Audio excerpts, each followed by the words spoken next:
With the second weekend of online qualifiers upon us, I thought it would be appropriate to give my predictions for the weekend. To all my amigos who support me and who have my number, I'm down for some dollar bets. And with that said, it's definitely going to be a weird weekend for Scump because the first time in his career, he's not going to be competing but instead hosting a watch party. And the only question that I have is how many more views is Scump going to get than the main broadcast itself? But speaking of the weekend, let's go ahead and get into my predictions. First up, we have NYSL and the Florida Mutineers.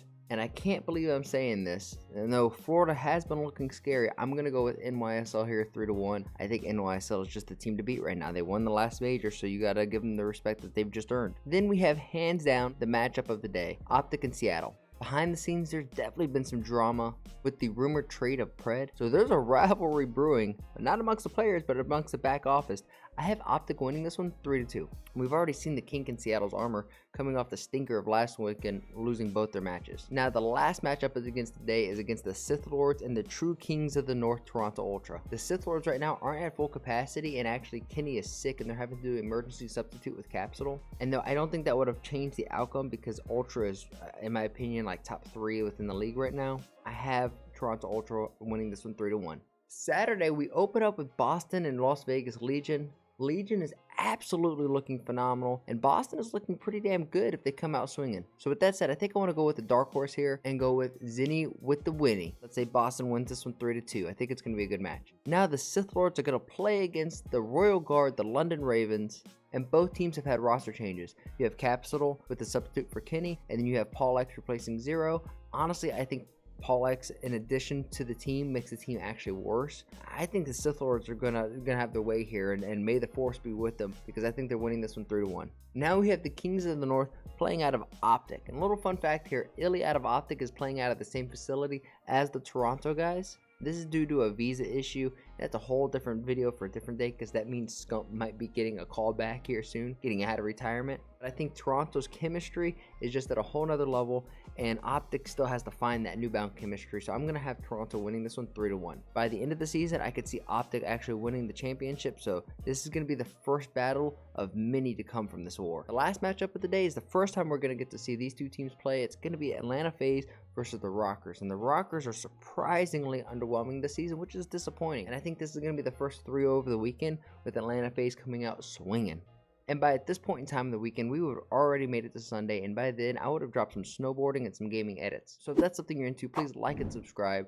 We're closing into our goal of 500 subscribers, and once we hit that goal, I'm going to be giving away a copy of Modern Warfare 2. If you share this with your friend, it helps me, 1, reach this goal, and 2, keeps them in the loop. And hell, if their mom's hot enough, you can share it with them too. Thank you for doing so. Here's a picture of my dog Annie. She is my buddy, she is my pal, she's my sweet little girl who happens to be the mascot of this channel. And now, as we move on to Sunday, we have the final 3 games. And though personally, I'm not too invested in any of the storylines of these games, I think they're still going to be good games to watch. I think this is going to be a GG 2-easy for the Legion, winning 3-1. But I would not be surprised to see Asim carry his team and make it a 3-2. Then we have LA Gorillas and the Rockers. And Rockers, I swear I do not hate y'all. I actually quite like you guys, but I have Gorillas coming out winning this one 3-2 because they are exceeding expectations, and they are on the assault, if you would, and they are deceiving many people. Okay, I'll stop, Jesus Christ. And lastly, we have NYSL and FaZe. This is like Godzilla and King Kong, and I want to see FaZe dominate NYSL, and honestly NYSL is too good to be dominated at the moment. So with that said, my money is on NYSL, but I want to see FaZe win this 3-2. Now, what would a YouTube video be without a little pizzazz? And today's pizzazz is brought to you by Karma.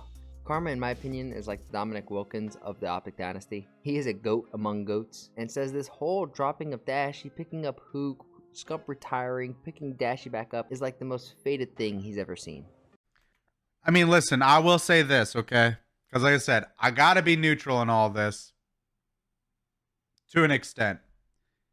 I hope they do well with Hook, but I still think it might be one of the most fated things I've ever seen.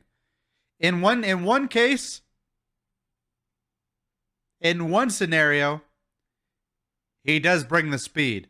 And if he plays like Kyler, it actually could be really good.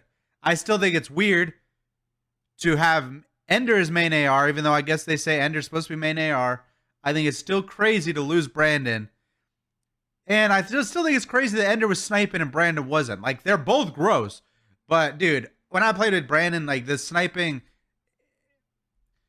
The only thing close to it is fucking is Now, I do agree this whole situation was like taken to 11, but I am hopeful that Hook works out and that OpTic does play well and has a very good season. But like most times, I have to say I agree with Nate Shot here. We'll see. Looking on to next year, though, that's the weird dynamic of this right now because Pred, I know for a fact his contract's up at the end of this year. So if I'm Hook, Dashy, or Illy, I'm playing for my life right now. I mean, there's no other way to look at it. Every single event, every single map that they play from here on out is a tryout for next year's team. Yeah. Because there's going to be a lot of free agents. Everybody's going to be looking to get crowned by OpTic and brought into that family. There's no other place, I would imagine, hopefully besides, you know, if you can't go to OpTic, 100 LA Thieves, you want to be here eventually if you can't get on that roster. And I'm okay with it being like that. OpTic's been around a lot longer. Yeah. So it's weird for me to be talking about. I had to add that in. But that roster next year, any potential around Shotzi and Pred as the core, and then building off of that, it's a dangerous proposition for every other team in the league. And they'll really have to pick and choose whoever they'd like to bring over to that roster. So any player in the league, like if this is a good time right now to have 1 year left on that contract, because if I'm a player right now, I'm fighting for my life to claw my way onto that team. Seriously. Damn. So if anybody's going to take advice, I don't even mean to sound like I'm preaching, but if I'm Dashy, Illy, and Hook, I don't think they need any other motivation than they have now. Yeah. But if you want to really think about long term, you better go. I might even play a little selfish, dude. I honestly think about that all the time, bro. Like, I wish I would have maybe played a little selfishly. It's like if you go back and look at any VOD, my arrow is moving forward for better or worse. You know, I'm trying to get to that flag. Yeah. I'm trying to get onto that hard point. I'm trying to break this spawn. And in a lot of ways, I feel like it hurt me as a player, but there's just always that urgency. But if I'm Dashy right now, I'm playing like Celium. Oh, You here we won't see go. me near that motherfucker. I am staying alive for 3 minutes going on these kill streaks. Well, no. I was just joking around because there's this one map from, I think, the major where Celium on hydroelectric, I cannot get over it. And I don't know how to play this game, so could be absolutely wrong. This man was alive for like 2.5 minutes. I don't know if he was setting up for the next hill or what. Or the But rest I'm of them were like, just hey, killing brother, everybody. you'd be better off dying and spawning next to your team than staying alive right now. But there's no doubt how good Celium is. Like, I don't even mean that as shade. I have no reason to apologize. I genuinely just think Celium is filthy. But these players gotta go off this year to see what happens. And this is where we're wrapping up today's video. If you are still here, please like and subscribe. Let me know your CDL predictions for the weekend down below. And if you haven't, let me know how you really feel about all of this OpTic drama. Be kind, and as always, I challenge you guys, make somebody laugh today, and I'll see you in the next one. Peace.